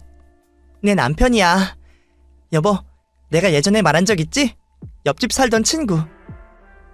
안녕하세요. 처음 뵙겠습니다. 서창우라고 합니다. 예진이랑은 어렸을 때부터 친하게 지내던 사이예요. 아, 네. 말씀 많이 들었습니다. 처음 뵙겠습니다. 예진이 남편 이명준이라고 합니다. 아휴, 너희가 좀 친하게 지내던 사이가 아니지. 너희는 거의 남매였지, 남매였어. 아이고, 귀한 손님을 너무 세워뒀네. 창우, 너 밥은 먹었니? 안 그래도 우리가 식사를 막 하려던 참이었는데 안 했으면 같이 먹자. 예전에 아내에게 들은 적이 있었던 사람이었습니다. 어렸을 때부터 옆집 친구로 지내며 아주 절친하게 지내던 사이라고 말이죠. 그러다 서로 대학으로 갈라지고 남자네 집이 이사를 가게 되며 연락이 점점 뜸해졌다고 들었어요. 중간에 남자가 의대를 졸업하고 유학을 떠나게 되면서 아주 연락이 끊겼고요. 그러다 이번에 유학을 마치고 한국에 아주 돌아왔다고 했습니다. 너무 오랜만에 만나게 되어서 그런지 남자가 어색한 저를 빼곤 가족들 모두 신이 나 있었죠. 그러다 보니 자연스럽게 저는 안중에도 없었습니다. 그날까지만 해도 저는 그게 당연한 거라 생각했어요. 제 식탁 자리를 남자가 대신 앉아 있어도 또 저보다 더한 대접을 받아도 말이죠. 저야 한 가족이지만 그 남자는 오랜만에 만나게 된 귀한 손님이었으니까요. 그럼 이제 외국으로 나갈 일은 없니? 웬만하면 계속 한국에 있으려고요. 저는 외국 생활이 전혀 맞지가 않더라고요. 공부하는 건 얼마든지 할 수 있었는데 사람들과 인간관계를 맺는 게 쉽지가 않아서요. 그래? 나는 너희 엄마께 네가 잘 살고 있다는 말만 들어서 그런 줄 몰랐네. 어머니께 어떻게 힘들다고 다 말을 하겠어요. 걱정하시지 않게 선의의 거짓말 좀 섞어서 했죠. 그러면 여자친구 있었다는 것도 거짓말이었어? 너희 엄마께서 외국인 며느리 둘까봐 걱정하시던데. 네, 공부하기 바쁜데 무슨 연애를 하고 있어요. 어머니만 알고 계세요. 저희 어머니에게 말씀하시면 안 돼요. 하도 결혼을 하라고 재촉을 하시니까 제가 그 말 듣기 싫어서 만들어낸 거짓말이에요. 그래? 그러면 지금 사귀고 있는 여자는 없고? 그렇죠. 이제 막 한국에 들어왔는데요. 그 외에도 장인 장모님은 창우 씨에게 수많은 질문을 하셨고 저희가 처갓집을 떠날 때까지 창우 씨를 붙잡고 이야기를 나누셨죠. 그런데 그날 이후 창우 씨와 만나는 날이 많아졌습니다. 우연치고는 너무 빈번하게 말이죠. 당신 어디가? 엄마가 잠깐 집에 와서 반찬 좀 가져가라고 해서 그것만 가지고 오려고. 그래? 우리 같이 가서 부모님들 모시고 근처에서 외식이나 할까? 저번에 내가 새로 생겼다는 해물 칼국수집 있잖아. 거기 사람이 엄청 많더라고. 당신도 장모님도 칼국수 좋아하잖아. 뭐 그래? 아까 전화할 때 보니 아직 식사 전인 것 같았으니까. 그럼 얼른 옷 입어. 그런데 도착한 처갓댁에는 창우 씨가 먼저 와 있었고 장모님께서는 평소 저에게는 잘 해주시지도 않는 소고기를 굽고 계셨습니다. 그러더니 초대도 안 한 제가 아내와 같이 오자 당황하신 듯한 표정을 보이셨어요. 엄마 나왔어. 어? 창우 너도 와 있었네? 근데 뭐야? 고기 먹어? 아, 그럼 먹는다고 중간에 연락이라도 하지. 나는 반찬 가져가라고 해서 이 사람 놓고 올 뻔했잖아. 내가 이서방 오라고 한 것 같은데 말을 안 했나? 어쨌거나 다들 이렇게 보였으면 됐지. 얼른들 앉아, 고기 먹자. 저도 눈치가 있는데 기분은 좋지 않더라고요. 저는 한 가족이라고 생각하고 있었는데 장인 장모님께서는 그렇게 생각을 안 하시는 것 같았습니다. 그리고 무엇보다 제가 창우 씨보다 먼 사람이라는 느낌이 들어서 더 그랬죠. 아내 때문에 어쩔 수 없이 그 자리에 앉아서 같이 밥을 먹게 되었지만 같이 있어도 소외감이 들더라고요. 처음에는 오해인가 싶다가도 점점 그런 일들이 많아지고 저보다는 창우 씨를 더 챙겨주는 장인 장모님의 행동에 기분이 나빠지기 시작했죠. 하지만 이해하려고 노력했습니다.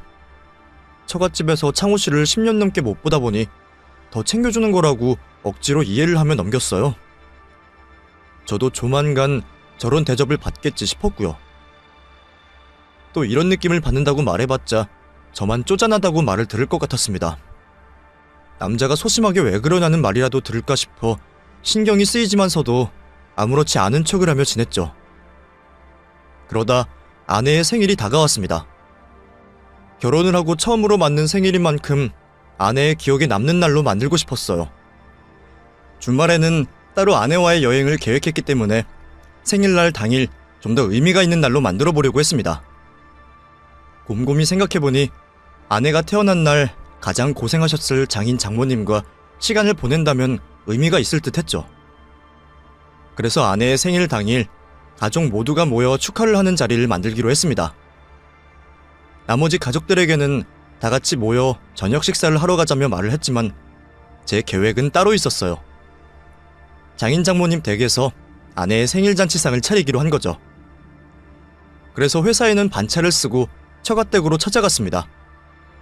양손에는 제가 요리를 할 음식 재료들과 함께 아내와 장인 장모님께 드릴 선물까지 잔뜩 가지고 말이죠. 처갓댁에는 미리 언급을 할까 싶었는데 같이 축하하는 자리다 보니 끝까지 비밀로 하고 집을 찾아갔습니다. 그렇게 처갓댁에 도착을 하게 되었고 초인종을 누르려고 하는데 문이 열려있는 거예요. 처음에는 아내의 생일을 위해 음식을 하시느라 문을 열어둔 건지 알았어요. 그런데 음식 냄새는 풍기지 않고 말소리만 들려왔습니다. 그냥 문이 덜 닫힌 거였죠. 그 문을 열고 들어가려는 순간 최근 들어 자주 보았던 신발이 있는 겁니다. 바로 서창우 그 남자의 신발이었어요. 그 신발을 보자마자 기분이 좋지 않고 뭔가 이상하게 느껴졌습니다. 곧장 안쪽에서 들리는 소리에 귀를 기울이게 되었죠. 근데 창우 너 우리 예진이 좋아한 적은 있지? 왜 학교 다닐 때 네가 꼬박꼬박 예진이에게 초콜릿도 주고 빼빼로도 챙겨줬잖아. 그거야 예전에 어릴 때 이야기죠. 그때야 옆에 친하게 지내는 여학생들을 한 번씩은 다 좋아할 나이니까요. 단순한 호기심이었지 이성으로 생각해본 적은 없어요. 연인들도 다 그렇게 호기심으로 시작하는 거지 뭐. 그런 거 생각하면 참 인생이 짓궂다 싶어. 너희들이 그때 잘 되었다면 지금 네가 내 사위가 되었을 텐데 그러면 내가 더 편하게 사위를 대했을 거고.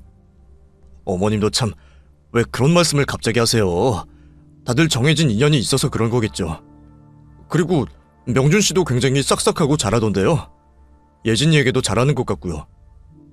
그거야 남들이 보는 시선이고 직접 겪는 사람은 얼마나 불편하다고. 내가 원래 걔 같은 성격을 좋아하지 않아서 그런지 아직도 불편하고 좀 그러네. 네? 뭐 아직 한 가족이 된 지 얼마 안 되어서 그러시겠죠. 시간이 지나면 해결될 거예요. 그럴까 모르겠네. 근데 창우 너는 예진이 오랜만에 봤는데 가슴이 설레거나 떨리는 건 없디? 우리 예진이 예전에도 예뻤지만 지금은 더 예뻐졌는데. 그러게요. 학교 다닐 때도 예쁘다고 옆 학교 남학생들이 찾아오고 그랬는데 지금도 여전히 예쁘더라고요. 저도 얼른 예진이 같은 예쁜 여자친구를 찾아야 하는데. 그래? 결혼 생각이 아예 없지는 않는가 보구나. 반반이에요. 정말 좋은 사람이라면 결혼을 생각해보겠는데 일이 바쁘다 보니 알아갈 시간도 없고 그렇다고 주변에 마음에 드는 사람도 없고요. 어디 예진이처럼 괜찮은 여자 있으면 저 먼저 소개시켜주세요. 그러면 말이다. 혹시 예진이는 어떻니? 네? 예진이라면 지금 저희가 말하고 있는 예진이요? 그래, 내 딸 예진이. 왜 예진이 같은 애를 소개시켜달라며? 굳이 멀리 찾을 필요가 있어? 예진이가 있는데. 농담이시죠? 예진이는 지금 결혼을 했잖아요. 그런 생각하지 말고 혹시 예진이가 미혼이라면 만날 의향이 있냐는 말이지. 그게 얘가 잘못된 것 같은데요. 뭐 비슷한 사람이면 제가 생각은 해볼 것 같네요. 그런데 어머님, 아무래도 제가 오늘 예진이 생일날에 같이 있을 사람은 아닌 것 같아서요. 먼저 일어날까 해요. 아, 무슨 소리야. 네가 가면 어떡하니? 너는 우리 집 아들이나 마찬가지인데. 창우, 네가 방금 전에 내 말을 듣고 불편해서 일어나려고 하는 것 같은데 이렇게 된 거 솔직하게 말하마. 솔직히 나는 창우 너를 내 사위로 삼고 싶어.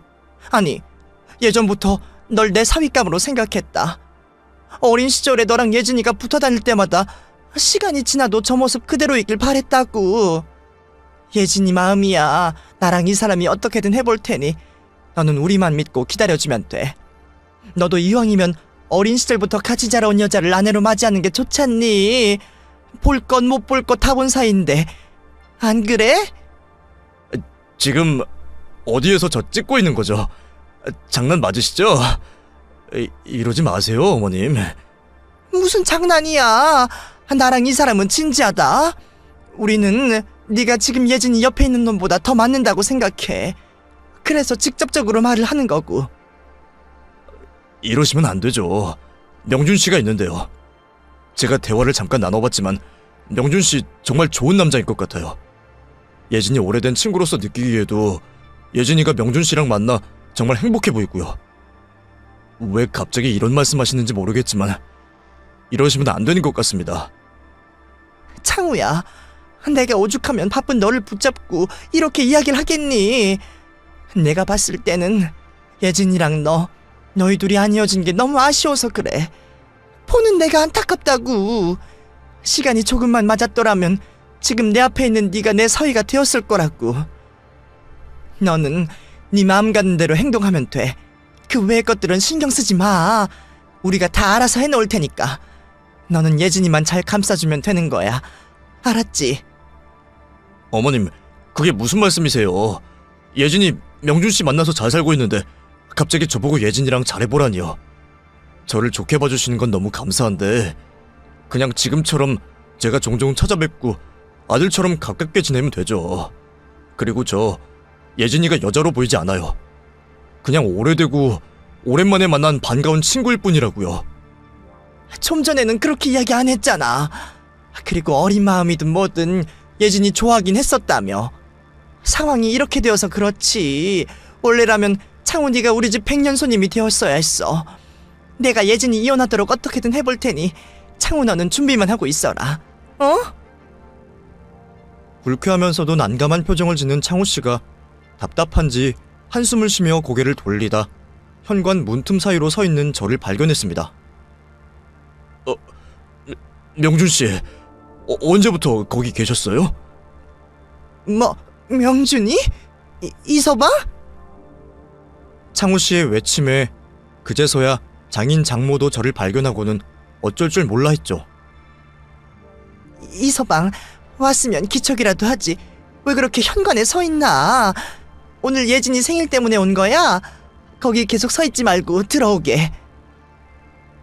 천연덕스럽게 집 안으로 들어오라는 말에 어이가 없었습니다. 헛웃음이 나왔죠. 제 헛웃음에 뭔가를 느낀 건지 장인이 저를 떠봤습니다. 이서방, 자네 언제부터 있었던 건가?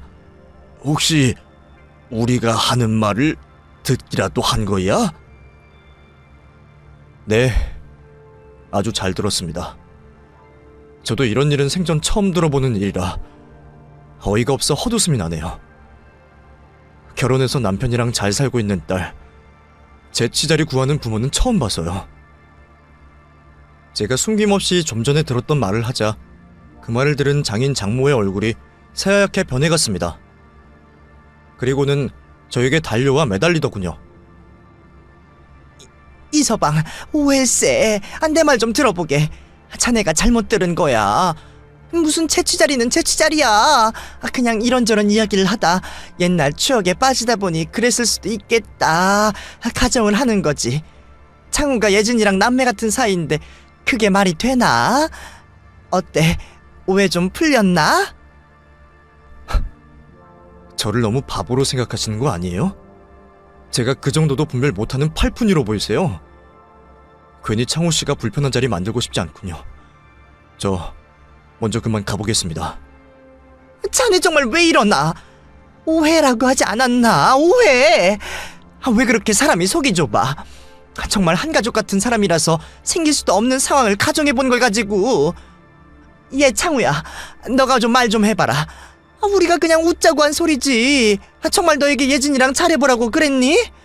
봐봐, 창우도 말이 없잖아. 자네 왜 일을 크게 만들려고 그러나? 이렇게 나가서 해결되는 게 뭐가 있다고. 우선 앉아보게. 자네 지금 여기 떠나면 추후에 아주 큰일 칠 줄 알아.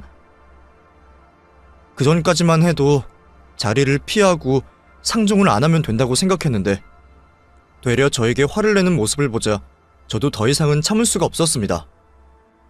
제가 무엇을 들었는지 세세히 따져 묻기로 했죠. 뭐가 오해인데요? 예전부터 사윗감으로 생각했다고 지금이라도 바로잡자고 한 것도 제 오해입니까? 백년손님이 바뀌었다면서요. 어린 시절부터 같이 자라온 예진이를 아내로 맞이해야 한다면서요. 제가 뭐 하나 물어보겠습니다. 제가 뭘 그렇게 잘못했습니까? 제가 가정폭력범입니까? 아니면 이 집안에 못하기라도 했습니까? 도대체 뭐 때문에 이렇게 하시냐고요. 가만히 있는 창우 씨한테 미안한데 저분이 먼저 예진이에게 관심을 표했으면 제가 이런 말도 하지 않습니다. 관심도 없다는 분 억지로 앉혀다가 굳이 사윗감으로 만들겠다고 하시는 저희가 뭔데요? 아무리 생각해도 저는 한 가지 생각밖에 들지가 않네요. 저분이 의사라서 미래가 보장되니까. 이유 맞죠? 예전 대학 시절 때 제가 예진이랑 사귀는 게 못마땅했던 이유도 결국에는 저희 집이 촌구석에 가진 게 얼마 없으니 그랬던 거잖아요.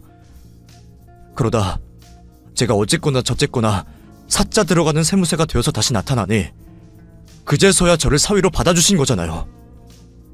근데 저보다 더 좋은 조건의 의사 사윗감이 나타나니까 욕심이 나신 거 맞잖아요. 아, 이제서야 이해가 되네. 최근에 빌려간 돈 1억 갚겠다고 저에게 승질 내신 것도 이거였네요. 의사 사위에게 돈 받아내서 갚으면 되니까. 제 말이 맞죠? 어디 한번 말해보시죠. 이 사람이 정말 어디 장인 앞에서 그따위 말을 해? 자네 평소에 우리를 얼마나 우습게 봤길래 그렇게 몰상식한 사람 취급을 하나? 스스로도 잘하시네요. 얼마나 몰상식한 짓을 하셨는지.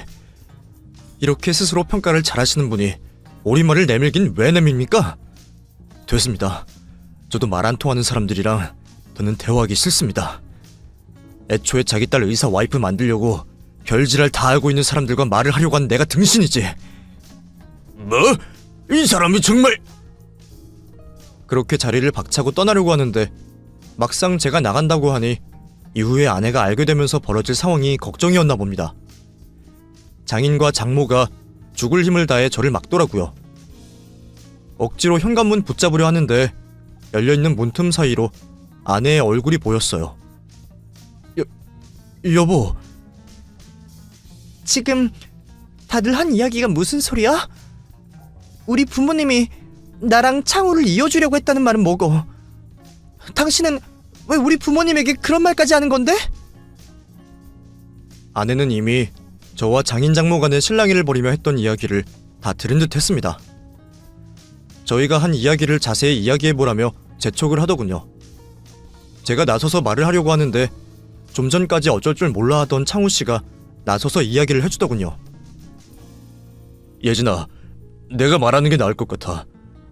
내가 한국 들어오고 나서 오랜만에 너희 집에 들린 날 이후로 너희 부모님께서 계속 집으로 초대를 해주셨어. 그때까지만 해도 나를 각별하게 생각해 주셔서 자주 초대해 주시는 거라고 생각했지. 그런데 오늘 갑자기 생각지도 못한 이야기를 하시는 거야. 나보고 너랑 잘해볼 생각이 없냐고. 어머 창우야, 너 지금 무슨 소리 하는 거니? 우리가 언제 그런 말을 했어?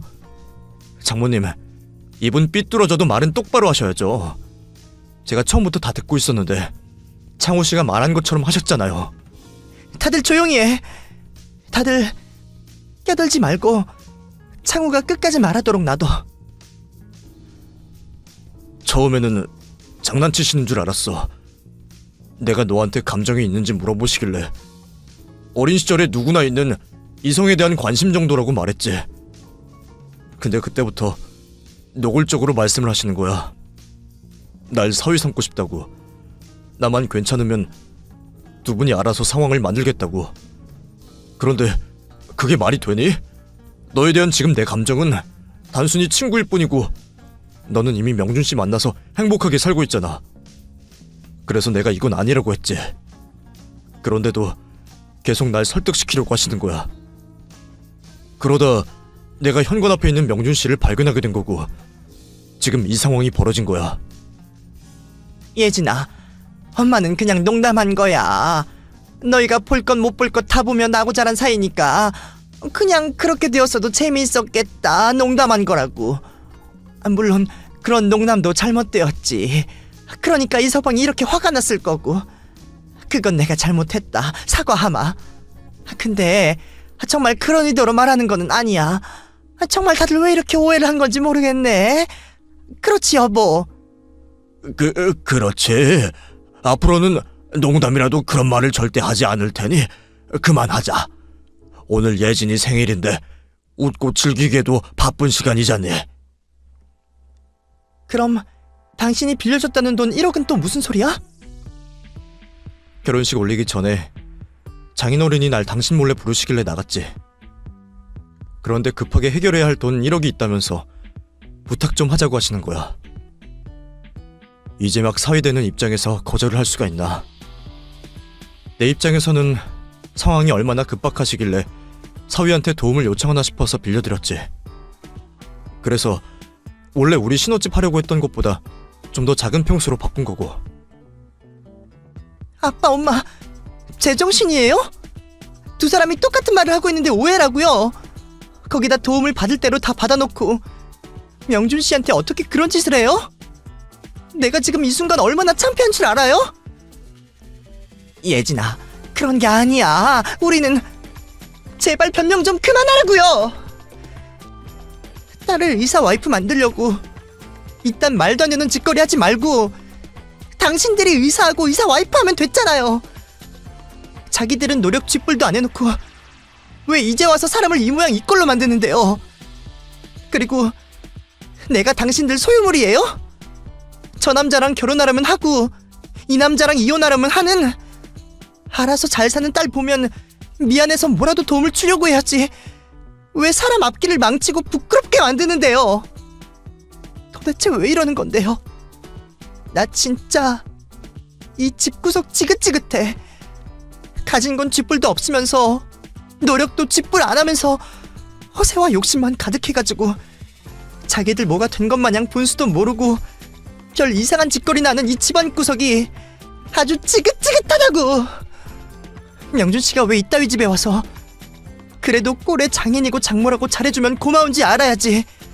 왜 사람을 바보 등신으로 만들어? 당신들이 그러고도 사람이야? 그러고도 부모라고 할 수 있냐고.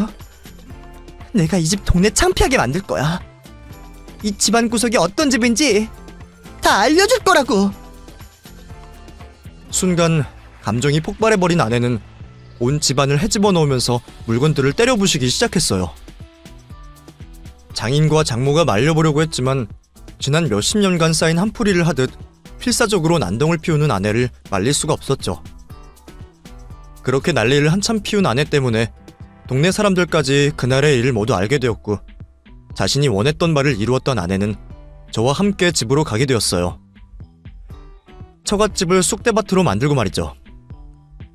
집에 돌아와서도 화가 풀리지 않았는지 아내는 제게 이런 일을 겪게 만들어서 미안하다고 말하며 자신의 부모에게 빌려준 돈 1억을 당장 받아내라고 하더군요. 오늘 이런 일 겪게 만들어서 미안해.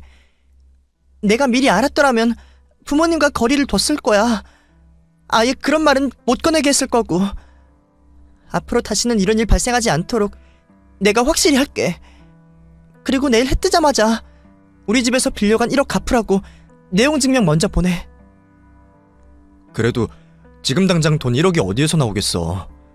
말은 해놓을 건데 내용 증명까지는 좀 심한 것 같은데. 당신 그런 수모 당하고도 그 사람들한테 사람 좋게 나올 거야? 나 그 집이랑 영영 인연 끊을 수도 있어. 정신 제대로 차리기 전까지는 부모로 인정 못한다고. 나중에 이상한 짓거리 하기 전에 먼저 우리 쪽에서 행동을 해야 해. 그러니 내일 바로 돈 돌려달라는 내용 증명 보내버려. 법적으로 어떻게 할 수 있는지는 내가 따로 알아볼게. 아내는 이번 일로 장인과 장모를 혼쭐 내려 작정을 한 듯 했습니다. 결국 아내의 성화에 다음날 아침이 되자마자 내용 증명을 보내게 되었죠. 그랬더니 당연히 처가댁에서 저에게 연락이 왔습니다. 하지만 제게 온 그 연락을 아내가 대신 통화했죠. 이서방, 우리가 해서는 안 되는 잘못을 저지른 건 맞네만 그래도 한 가족인데 이렇게까지 할 필요가 있나? 우리가 돈을 안 갚을 것도 아니고. 저예요, 예진이. 한 가족 같은 소리 하지 마세요. 내가 우리 명준 씨에게 미안해서 그 집안이랑 연 끊어버린다고 했으니 1억 갚으라는 내용 증명도 제가 보내자고 했어요. 그러니까 가족이니 형편이 정말 안 된다니 그따위 거짓된 핑계 입 뻥끗하지 마시고 돈이나 갚고 이 지긋지긋한 관계 어서 끝내요. 예진아, 내가 잘못했다. 내가 순간 잘못된 생각이 넘어갔어. 내 다시는 이런 실수, 잘못 절대로 하지 않으마. 내가 지금 너랑 통화하는 중에도 이렇게 손을 싹싹 빌고 있어요. 그래도 죽으나 사나 한 가족 한 핏줄인데 이번만 용서해 주렴. 됐고 얼른 돈이나 갚으세요. 내용 증명 다음에는 고소이니까요. 뒤늦게 나와 아내에게 잘못을 했다며 찾아와서까지 용서를 빌었지만 아내는 눈길 하나 주지 않고 두 사람을 무시했습니다. 그러더니 정해진 기한까지 돈을 갚겠다는 답이 없자 저보고 정말로 고소를 하라고 하더군요. 결국 처가댁에 고소를 하니 많이 하면서 난리를 부린 덕에 제가 빌려준 돈 1억을 받을 수 있었습니다. 물론 수중에 돈 1억이 없었던 처가댁에서는 원래 살던 집에서 더 작은 집으로 이사를 가면서 만든 돈이었죠. 그럼에도 아내는 눈 하나 깜짝을 안 하더라고요. 그런 아내의 차가운 태도는 지금 현재까지도 이어지고 있습니다. 지금도 은혜를 모르는 자신의 집안보다는 바라는 것 없이 우리 두 사람이 잘 되기만을 바라는 시부모님이 좋다며 매번 고마울 정도로 아내가 챙겨주고 있어요. 이런 아내를 두게 되어 제가 얼마나 행복한지 모르겠습니다. 한편으로는 너무 받기만 하는 것 같아 미안한데 아직 자신의 부모님이 정신을 못 차렸다고 하니 어쩔 수가 없네요. 아내에게 잘하는 걸로 대신할 뿐이죠. 바람이 있다면 아내의 마음의 문이 완전히 닫히기 전에 장인 장모님이 정신을 좀 차렸으면 하네요. 물론 단순 눈속임이 아니라 진정 반성하는 마음으로 고쳐서 말이죠. 그럼 아주 나중에라도 이 상황에 대한 변화가 있으면 꼭 여러분들께 알려드리도록 하고 이만 글을 마치겠습니다. 읽어주셔서 감사합니다.